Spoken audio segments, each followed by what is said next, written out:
Hello everyone.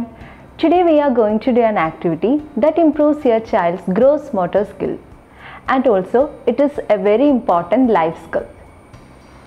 So the name of the activity is Unrolling and Rolling mat. Keep the right thumb beneath the flap of the mat and 4 fingers on the top of it. Same do with the left side. Then open the mat. First remove the thumb and the 4 fingers.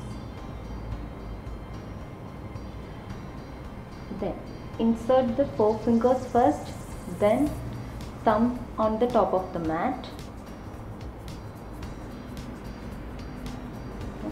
and roll it.